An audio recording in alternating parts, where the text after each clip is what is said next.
Hello, we're going to go ahead and get started. Thank you for waiting for a few minutes while I was trying to figure out my computer there for a second. Welcome to our first webinar series, Database Decision Making. What is it? It's more than just the numbers. My name is Andrea Richardson, and I will be your presenter today. As we get started, we're going to, before we get started, we're going to go through and go over some housekeeping items, do some introductions, and then we're going to go ahead and dive right into the content for today. So hopefully you are also excited about learning more about database decision making, but let's get started. So, like I said, my name is Andrea Richardson, and our learning objectives today are to understand what database decision making is, how it's being used today, to review some practical examples where agencies are using data to make program improvements, and to start an implementation plan that can be used to future planning and professional development. So as I said, my name is Andrea Richardson. I'm a subject matter expert and trainer here at Infomatrix. By trade, I'm an advocate, trainer, consultant, and facilitator with 26 years of experience working in human services with 13 in child welfare. I'm a practice and policy expert as well. Where I focus in on is predominantly child welfare, system integration, social change, and technology implementation that will help improve the lives of children and families, as well as the folks that are supporting them.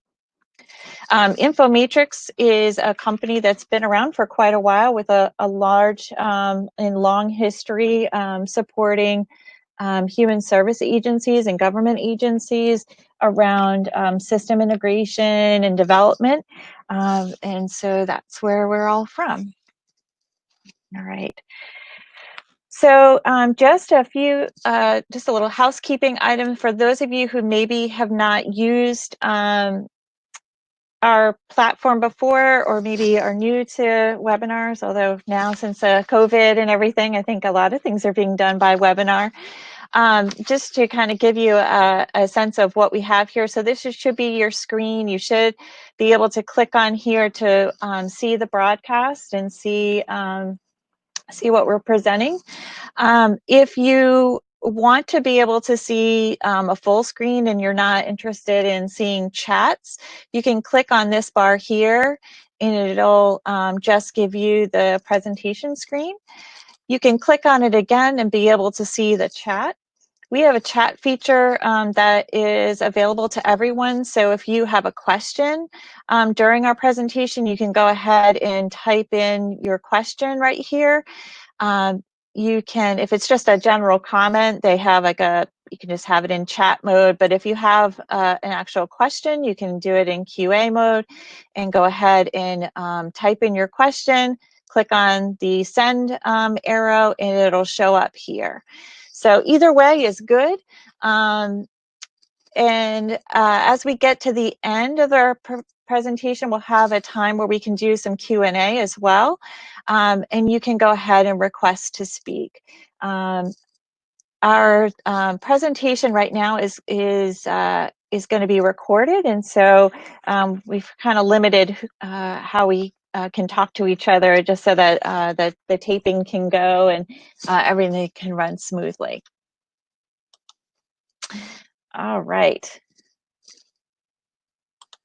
So time to dive in. All right, so we're going to go ahead and start talking about database decision making. For those of you who may not be aware of what database decision making is, we're going to find out a lot more of that about today. We're going to go ahead and start with a poll, though. So you should be seeing a poll come up on your screen. So if you could answer the question, which one is true? I don't know where the information goes or how it's being used, Or B, I am excited to collect as much information as possible because it helps me in my role. So hopefully you're all seeing the poll, and if you can go ahead and select your answers, that would be great. All right, it looks like everyone answered. Thank you so much for doing that. And so right now we have 100% of people who are excited to collect as much information as possible because it helps me in my role. That is fantastic, because we are all about trying to collect as much information as possible to tell us lots of different things. And we're going to talk about how we can use that data and use that information and kind of structure it in certain ways in order to be able to see some results and see our outcomes. All right, great. So what do we mean by data? We'll start there. So what we don't mean is this is my little joke for today. What we don't mean is data from Star Trek.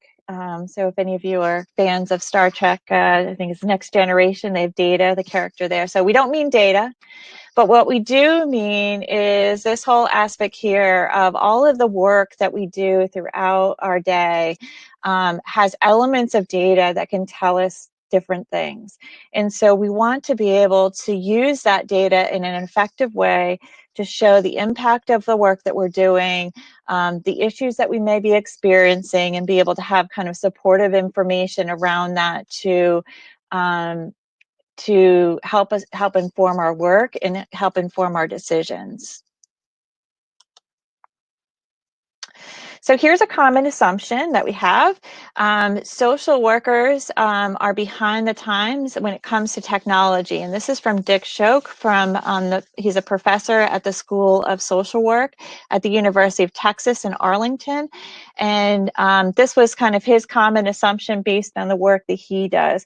So when I saw this, it really got me thinking about if people felt that that was true, if we felt that workers that are either in child welfare or just social work in general, do we incorporate technology into the work that we do to kind of help us do the work that we do, or are we still kind of relying on paper and pen to get the work done? So I'm curious to see what you guys think. So I have another poll, and I hope you indulge me in my my use of polls today. But here's a question for you. Do you agree with Dick Shoke's statement? Either yes or no.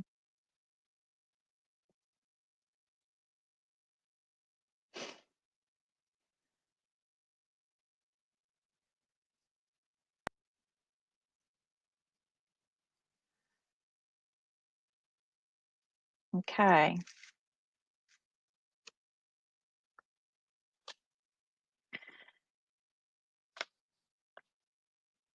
All right. So we thank you for answering the poll. I really appreciate it. And it looks like we have about 50-50. 50% of you felt that you agreed that social workers are behind the times when it comes to technology, and 50% of you felt that, hey, we're doing all right. And so there's no wrong answer here, but many social workers are focused on people, not numbers. And so we really want to start to think, for those of you who feel like, hey, we're kind of behind the times, we want you to start to think about how could the numbers really help you work with the people. And for those of you who are really into data, how can it tell that story? So it's not just, yes, 50% of people took, this particular service and did it successfully. But it's really about like the impact of the outcomes that you are wanting for people, or for your program, or for your stakeholders or your system partners who may be wondering how effective is that grant that we have funded. There are lots of reasons for why data can be collected and used, but based on how work goes around today, we need to be really smart about how we use it, so that it doesn't make our job harder. It just makes us be a little bit smarter.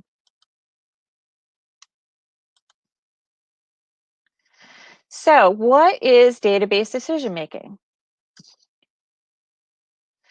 I want you to imagine that you're a new manager with little experience in leadership, and you have taken on this job as a manager for a Family First Services program, which serves special needs children in foster care. And as you begin the new role, you establish relationships with your staff.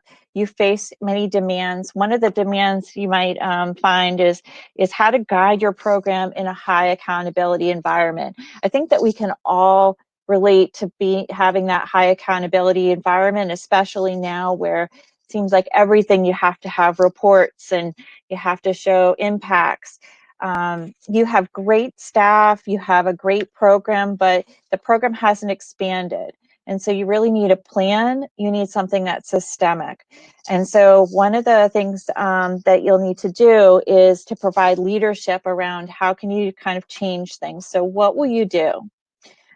What do you need to know before diving in any further? And there really are two factors that you need to know when you're thinking about database decision making. You want to understand the data that's available to you in your program, and you want to realize how the data connects to outcomes in terms of program and decision making. So for the first, you want to understand that data is available to you. You want to look at, in this case, if you're looking at trying to expand the number of family searches that maybe are being done in your program, maybe you're implementing like a family finding program. You need to understand the number of searches, the group of people contacted, the types of engagement strategies implemented, and that's basically that data that will already be available to you, because there should already be some documentation of those pieces. The second aspect is really understanding the connection from the outcomes to the program in decision making. And so an example of this might be if your team is basing permanency decisions based on a quick search for a family, your decision may be premature and cause damage for the child in the future, because maybe that particular match is not a good one. And so using information and informing decisions and kind of what that connection looks like currently is something that's really important. But when you have these things in place and you have a good, clear idea of the data that's available and what its connection is to decision making and program decisions that are made, you're able to work on continuous improvement. So none of this is stuff that is going to change overnight when you're putting strategies in place and kind of trying to understand a problem. You're able to meet accountability requirements because it's tough to dispute the facts that are in front of you, and to focus your efforts and be able to monitor progress. You're also able to develop a sense of community through organizational learning. So one of the things that we had asked you to do today was some of that little pre-work that got us thinking about, what are those problems that I might want to take a look at? What are the things that I have in place? What are those barriers that I might be facing? And so, if you didn't get a chance to do it, it's totally fine. You have that in your handouts, and that should give you a good framework of trying to think about, for a particular problem that you might be having or something that you really want to begin to take a closer look at. Um, you can now fit it into these two factors of understanding the data that you have available around a particular trend, and understanding what the connection is to any program decisions or just general decision making that's done. Hopefully that's making sense to you. All right. So just to kind of re-clarify this aspect here about why data is important to decision making, is that in social service practice, and even if I know some of the folks that might be on here today might be involved in like the healthcare industry or even a social nonprofit, What you want to do is you want to make sure that you're using your data in a way that it's intended. And so when you're using data to inform decision making, it helps you clearly define the gaps and the root causes. So how many times have you tried to solve a problem and you just can't quite understand sort of the root cause of that problem? We were just talking about this the other day with my team here, is that we were talking about why certain people do a certain process in a certain way. And so, usually you kind of throw some training at it and you're like, oh, I hope this is going to work. This is going to correct the problem, because training always corrects everything. But it really doesn't get to the root cause until you really kind of look at it in a really intentful way. And so whenever we think about gaps and root causes, there's the whole aspect of the 5 whys. And when you ask why 5 times, you're kind of getting to you're almost taking each of the layers of an onion away, and you're getting to really what the heart of the problem might be, or even the heart of like a trend if you're looking at trends. So data really helps you be able to have a clear understanding of that. It also helps you drives consistency in your agency operations and practice. So if you're collecting types of engagement types of practices, if you're trying to look at the number of contacts that are made with a family in a given period of time, and you define that pretty consistently and everyone knows what that is, then when you're collecting that data, you have a really good sense of what is really happening, because it's consistently collected in the same way, it's defined in the same way. And so there's clarity and understanding, not just at the worker level, but also like in an administrative level. So all levels of the team will be working really cohesively in that way, because they're looking at the definition of an engagement strategy in the same way. So when you're thinking about data, you want to think about how you're going to define it, because that will help in making sure that everything is consistent and everything is measuring in the same way. It provides insights into what is working and what isn't. So we kind of hit on this when we were talking about gaps and root causes, but data can also be a very positive thing. So it doesn't always have to be the piece that informs where things are not working, but it can also help you celebrate the things that are really going well. And that's really important, because there's a lot of stuff that's happening. There's a lot of problems that we're trying to solve in social service practice. And so we want to be able to celebrate the good things that are happening, and maybe even use those strengths that we have to address some of the gaps or the root causes that we're trying to find solutions for. The fourth item here is it's a concrete way to monitor change. So you may have a trend in terms of maybe finding fathers, right? That's a big thing in engagement strategies that a lot of people are working on, or even trying to reduce the time in placements is another one in foster care. And so if you have a clear way to collect the data and it's clearly defined, then you know that you have really good information that will help you know when things are going in the right direction and when it's not going into the right direction. So one of the things that we see when you're implementing any kind of database decision-making strategy where you're trying to make some changes within your agency is this aspect of monitoring. We're really, really good at like putting together a plan. We might even be okay with starting to implement it, but after that, it kind of falls by the wayside, because a lot of the work that we have to do, other work takes sort of precedence. And so being able to monitor that change is really key. And the fifth area here, and why data is important to decision making, is that it provides a way for team members to help themselves and understand the impact of their work.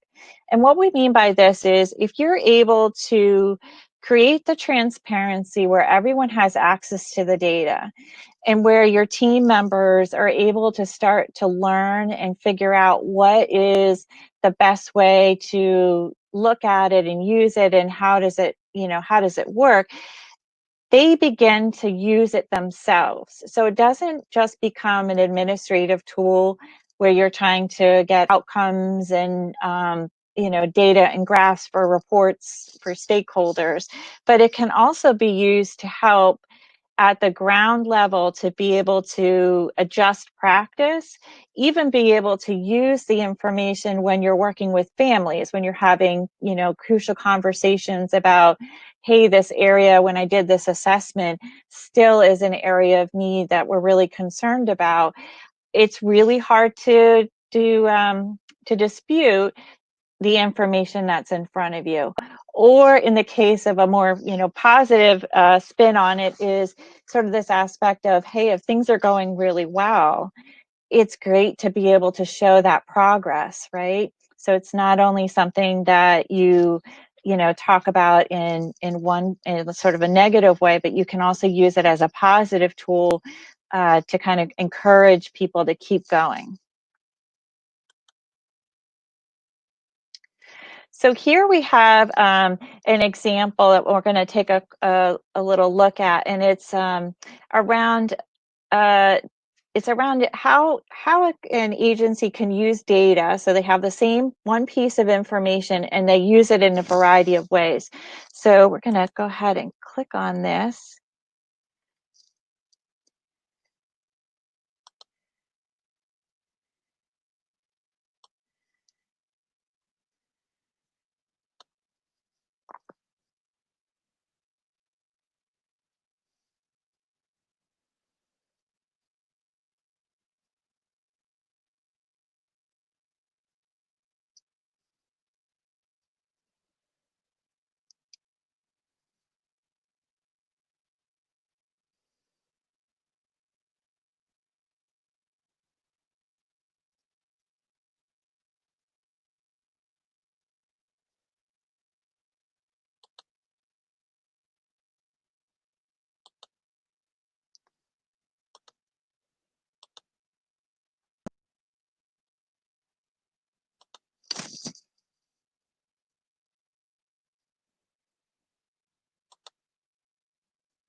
All right, so that was a really good example. Oops.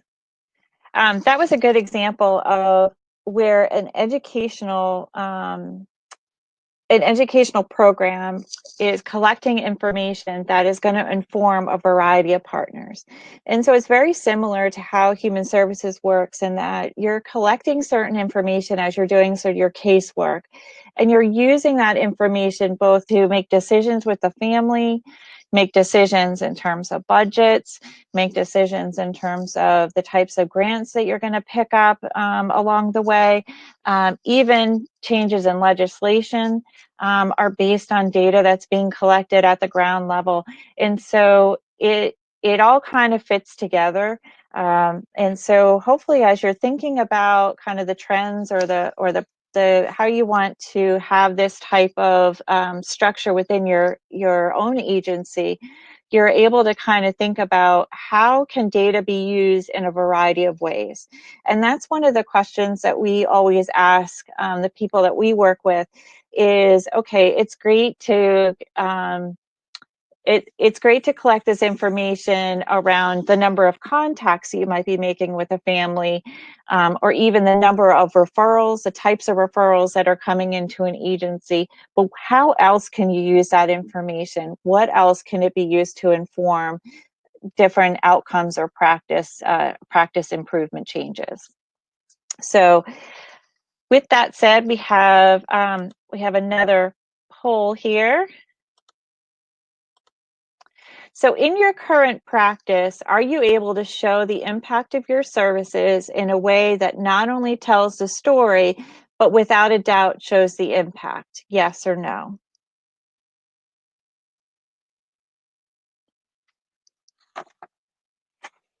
And again, there's no wrong answers.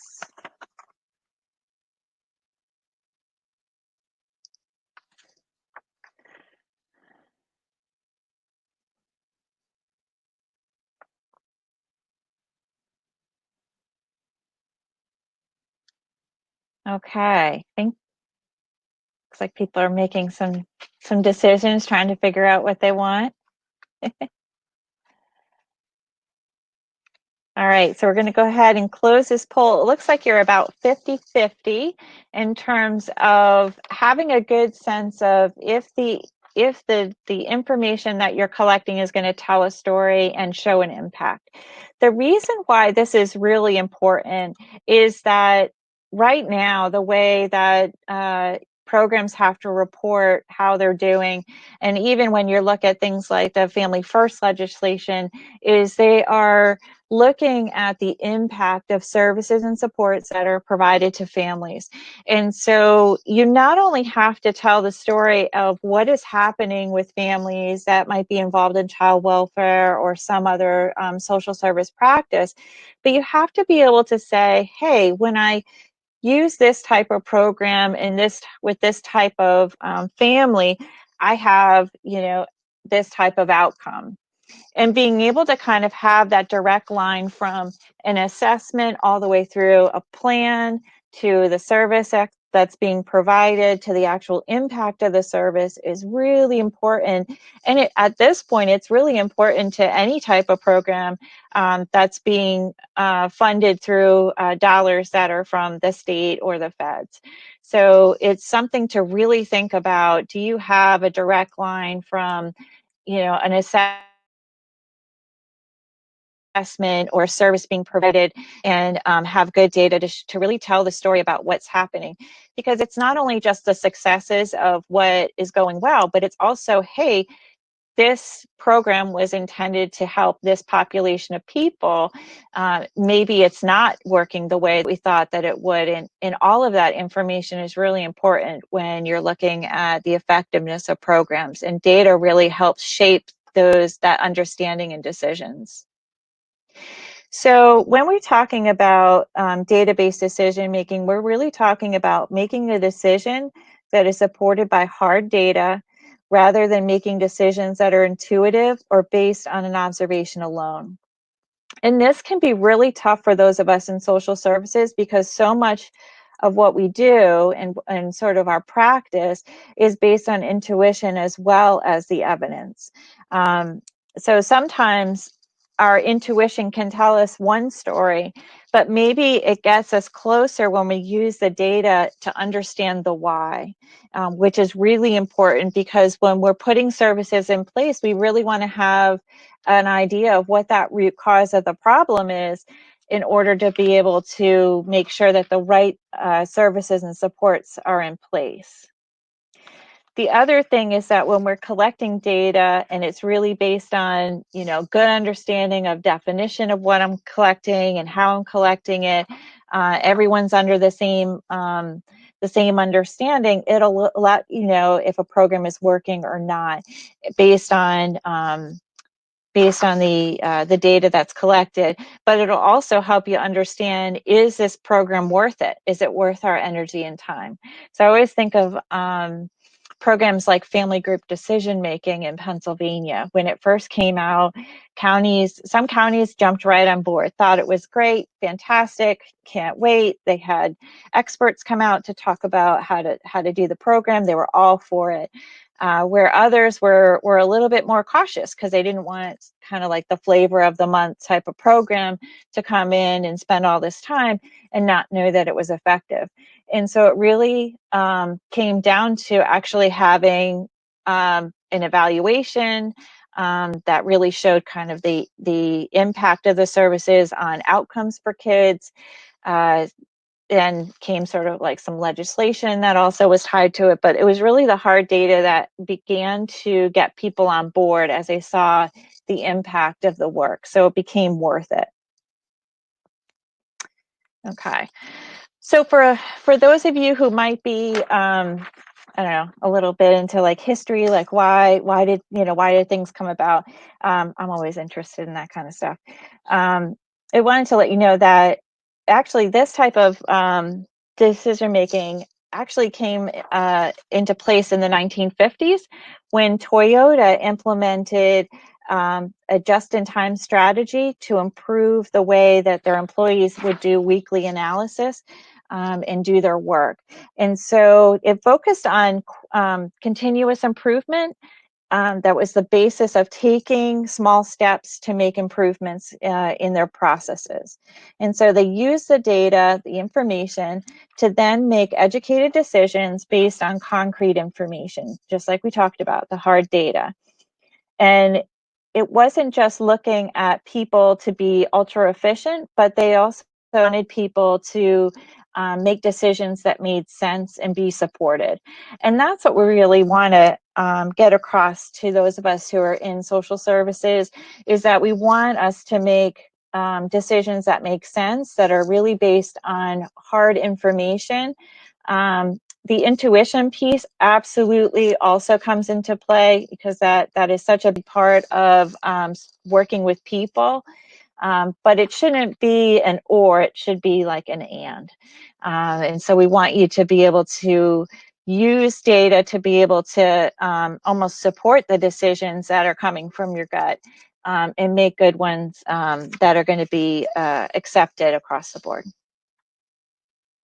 So some more examples here.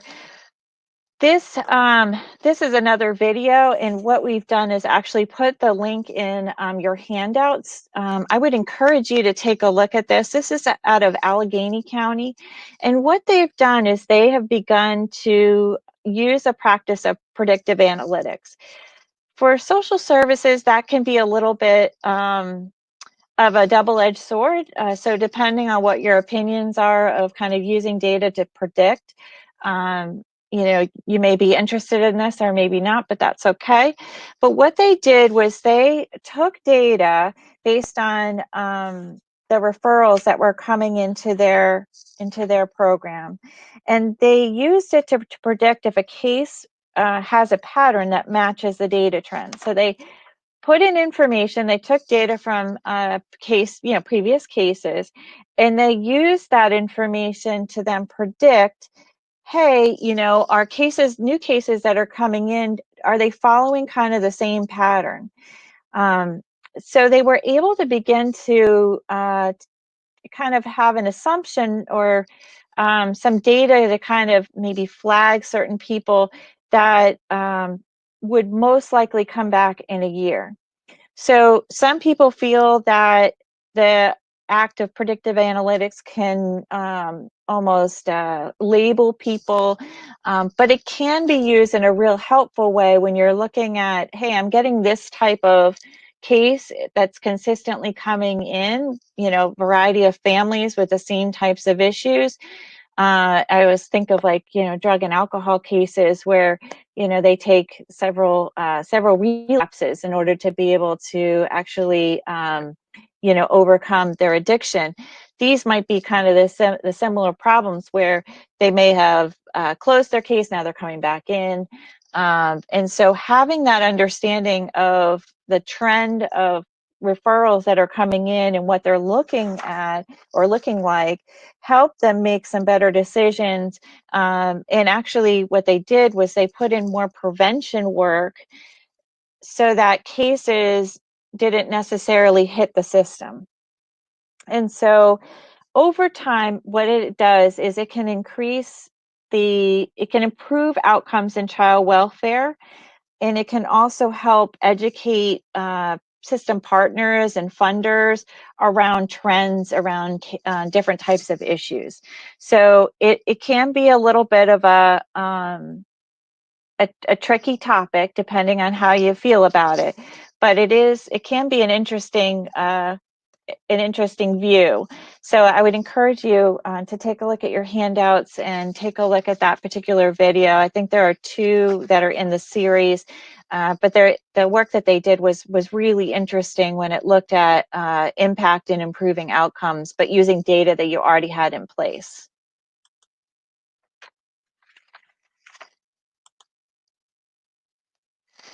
All right. And so here what we have is we have another example that we had here was through the Connecticut Department of Children and Families on Effective Practices for Trauma. It was called Concept. And what they did is they had an issue where they had staff members who were having a hard time recognizing trauma and its effects, and they determined that providing training to staff would help them become more educated and improve their skills, and improvement in skills would mean better care for children and families. So this is kind of a common problem that that we all have. So we recognize that there's a gap in practice around a particular issue, in this case, recognizing trauma. What we do is we put training in place and hope that it sticks. And we hope that that'll then improve outcomes around trauma because people know what it is. And so what we're talking about here is that for this particular program, they didn't use an evidence-based program to inform their work. And so when we talk about hard data, it doesn't have to be evidence-based. Just has to have that common definition, and a common understanding around the people who are kind of collecting the information in order to really look at the information in the same way. And so what they did then is they began to see positive trends based on the work that they did.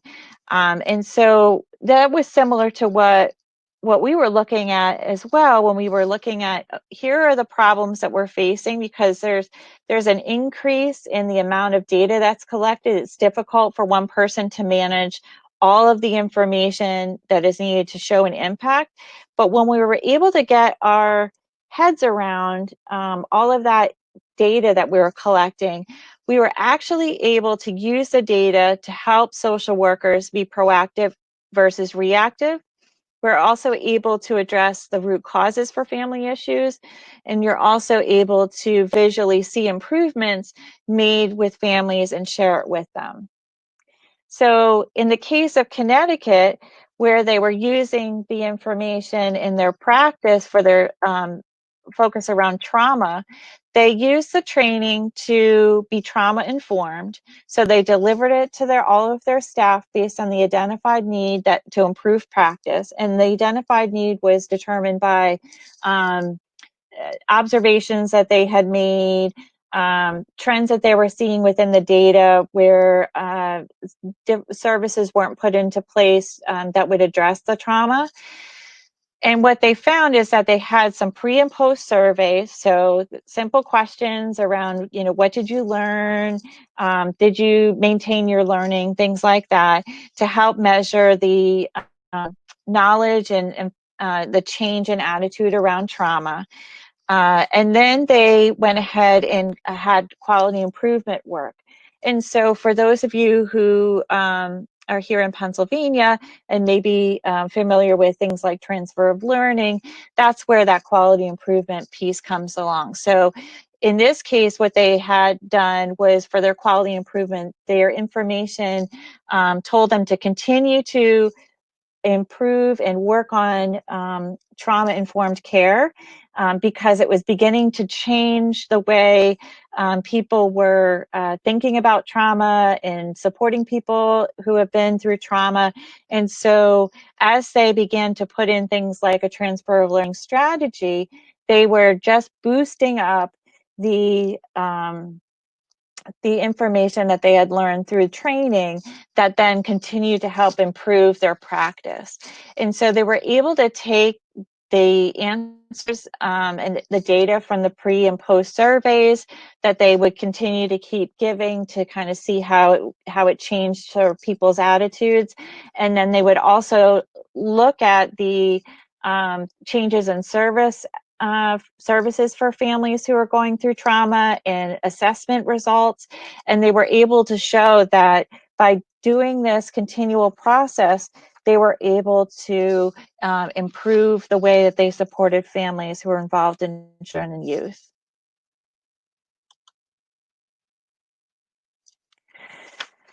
So there are a couple of pieces here, like some reality checks that we thought we would kind of throw out there to the group. So just to kind of think about. So one assumption that we find is that social workers are behind the times when it comes to technology. We talked about this one earlier. But in reality, what we find is that if technology doesn't do anything for them, and they can't use the information they entered, they will resist it. And so if technology is useful, they will adopt it in a second. And we've seen that in a lot of different cases where agencies and teams that we've worked with, they just they don't have the time because they're super busy dealing with really critical problems. It's not easy to use. They don't get information out that they can actually use. And so then at that point, it just kind of becomes a headache versus something that was intended to be helpful. And so if you have a system, or if you use technology that is a positive thing that helps them with the work that they're doing, it really becomes something that is something they want to use, something that makes their work easier. And we really want to encourage that. Next assumption that we have here is that social workers do not have access to good information. But the reality around that, as we find, is that information is collected throughout social work practice every day. And so the trick is to figure out how to use that information to support the work. And so if you think about the folks that you're working with in your teams and in your organizations, everything that they do, there's always something that's being collected, because that just seems to be what we do nowadays. It's just like tons of paperwork.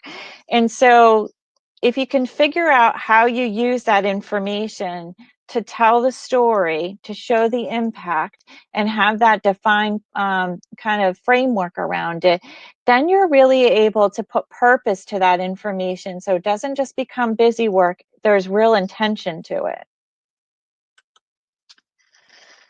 A third reality check here that we find is that there's an assumption that social workers can not use technology because they use intuition, not data. We talked about this earlier. But the reality is that improving trust and confidence in information that they collect will help them make better database decisions, which improve outcomes. And we definitely see this in practice. So the idea around this is, a lot of times historically, data is used as kind of like that I gotcha. You didn't do your assessments on time. You didn't pass in your paperwork on time, things like that. But if we're starting to use it not only as in a way where they can actually trust the information that's there, because it's not just an I gotcha, it's also used to make decisions in practice that they're involved in. Maybe they're starting to use it, so they have trust in the information because there's a common definition and they're putting the information into the system. But if we also create a way where all team members are part of the decisions, and they see like, hey, if we are all working from that same viewpoint and we're putting this information into the system, and now we're seeing that it's improving outcomes because we're defining it the same way, we're doing the services in the same way, it really helps create an incredible buy-in and creates more confidence, not just in the information that's being collected, but we actually see that in the workers themselves. So they become really excited about data. And for some of us, that's really hard. that's that's a really hard sell. So for, you either have two different people, right? You have the people who really love data, really get into it, really want to like use it and know how to use it and use it in different ways. And then you have the other group that is kind of like, oh, I hate doing that extra work. I don't know where it's going. I'm going to get in trouble. And so it really kind of takes that sort of dichotomy away.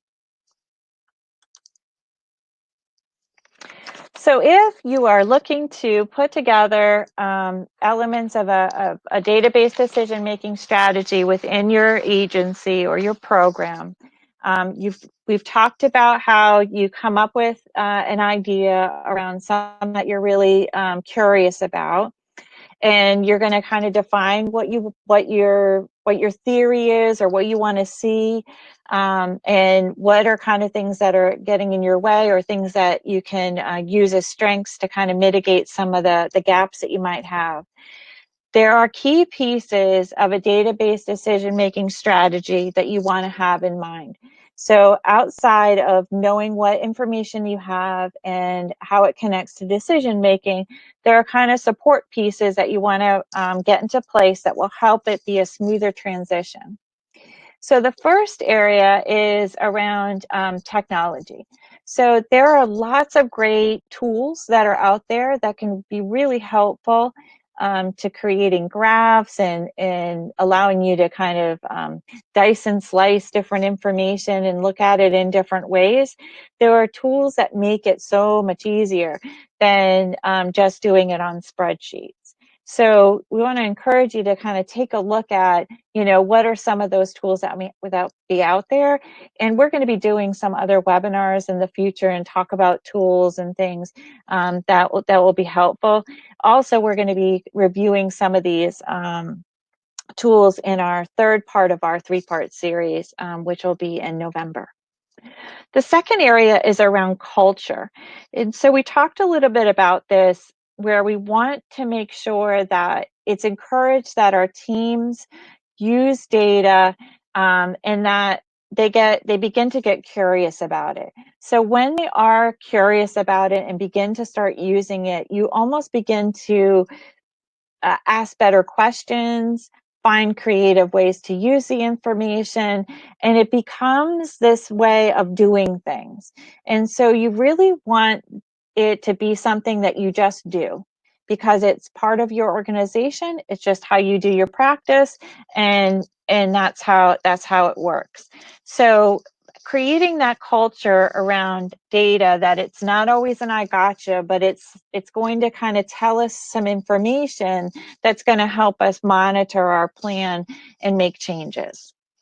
The other aspect here is around quality. And so we talk a lot about data quality. And when we talked about having a definition of the data that we wanted to collect, so we have a clear understanding, everyone's on the same page, you're going to improve the quality of the information that you can pull out of the system, because people are looking at it in the same way and putting the information in the same way. And so that piece is really important, because if you want people to be able to trust the information that's in the system, they have to know that everyone's on kind of the same playing field in terms of how it's being collected. So you have some people who might say, oh, that number's not right because, this is the way we look at it. We want to kind of eliminate those things, and we want the data to just be the data, and it to be part of your practice. So data quality is really important, something to pay attention to. The fourth aspect here is around insights. So where there's technology tools that will help you kind of think about database decision making, things like analytics is really important to be able to pull the information and use it in a visual way. And it gives you that, not only just the predictive analytics piece, but also gives you a good picture of kind of where things are, the different dynamics, and they can be very flexible in terms of how you design them. And some tools are really easy to use, and others, you partner with someone and they can help pull something together for you. But having kind of those data analytics pieces is really, really helpful, and really creates the picture to the story. The other piece here, the fifth piece here, is around self-service. So we talked about this at that level of transparency and giving people access to data so that it becomes something that is part of their practice too. So if you're someone who is not into research, maybe statistics is not your thing, it may take you a while to be okay with using the data and kind of figuring out how it can be helpful. So where you can have places that are directly related to managing their work, looking at successes, kind of having that real positive type of supportive feel to it, can be really helpful to getting people who are not not really data oriented to become excited about the information. So we want to grant access to everyone, not just IT folks. The sixth piece here is around super users. So with any change that you're making to any program or any organization, you need those champions. You need those people who are going to be all over the data. So that could be you, because you're here with me today and you're interested in data and figuring out how to use it. But it can also be people who are growing into a position and are just kind of starting to become interested in data. The point is that you want to continue to get some positive impact around the data, so that people can ask questions. They can really support the change, because changes in doing a particular process can be difficult for folks, and so that's just something to keep in mind.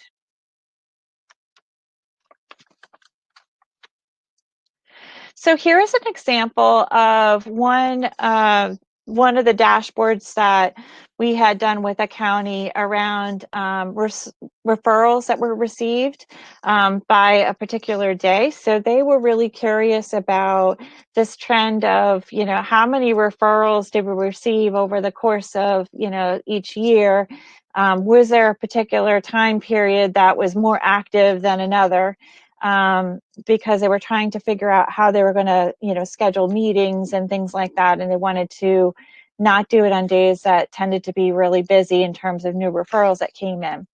And so here what they found was that Wednesdays were a really hot day for referrals. And so they began to change how they would do things internally in terms of scheduling meetings with families, or even scheduling meetings, as a team. And they stayed off of Wednesdays so that people wouldn't be so stressed out, because they just didn't have time to do what they needed to do.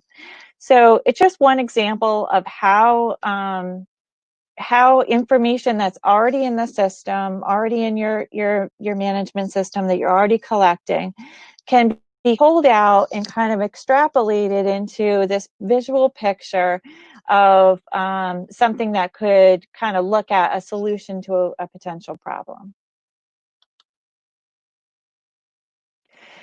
So let's consider a common example here. So are the following statements true? And you can just think about this on your own. All programs use assessments to help them determine the needs of their families. Is that true? For those assessments, social workers and their teams determine a family's goals. Is that true? Goals are what helps teams identify services. Does that resonate with you? And service performance determines outcomes. Does that sound true? What we find is that the information that we're collecting, if we're using it in a way that is going to be helpful, we're able to actually look at, are services effective? Are people able to get the most out of the services that are provided? Are their needs being met? And it becomes something that becomes, when you're using data to inform what you're doing, it becomes something that is just part of what your practice is. It helps informs the decisions that you're making, and it can be something that even as like just professional development for your teams could be something where now they're gaining a new skill, and there becomes real purpose in the information that you've collected on your day to day. So as part of the pre-work that we had given you, there were those questions about, a trend and kind of what are you seeing, what are you hearing, to help you kind of frame what you might want to take a look at when you're putting together a database decision-making strategy in place. And so what you want to do is you want to think about, if you didn't get a chance to do that, and that's okay. You want to think about what is something that you have an assumption around that you'd like to know more about, or if it's true or false, or what is an area you'd like to see if there is a trend. So you have a feeling about something, you think that it might be, X, and you want to be able to take some information down to see, is is there really an issue or a trend that I'm seeing, or is it just I'm misinterpreting?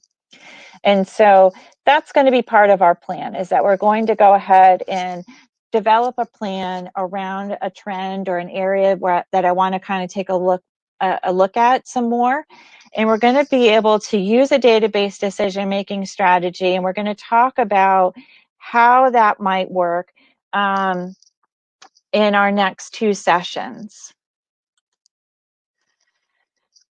And so what we're going to talk about in our next session will be, and that will be in October, is going to be around this aspect of finding the data that matters the most. And so if you have a particular issue that you're talking about, and you're wondering about what is that information that we might be able to find to kind of really narrow in on the solution or the impact that is being made, we're going to be able to take a look at that in our next session. And then in our third part of our series, we're going to really dive into the whole aspect of data analytics and data visualization. So we've got a great speaker that's going to join us, and we're going to talk about, how do I figure out how to visually depict the information that I have, so that when I go and I talk to, a system partner, a community member, even a family, that the information is going to be able to be shown in such a way that's going to really get the story out there, show the impact that's there, and really kind of inform a conversation that we're going to have. So if you have enjoyed our discussion today, please like us on Facebook and LinkedIn, and visit our website, because we have all the rest of our webinars scheduled, and so you can go ahead and register. And so we want to encourage you to do that. Do you have any questions? Any questions today?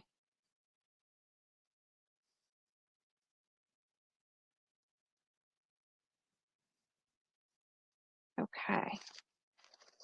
Well, I hope that this was informative, gave you a kind of a sense of what database decision making is all about is something that you found to be helpful, please go ahead and share it with your peers, with your teams, and hopefully that will help them as well.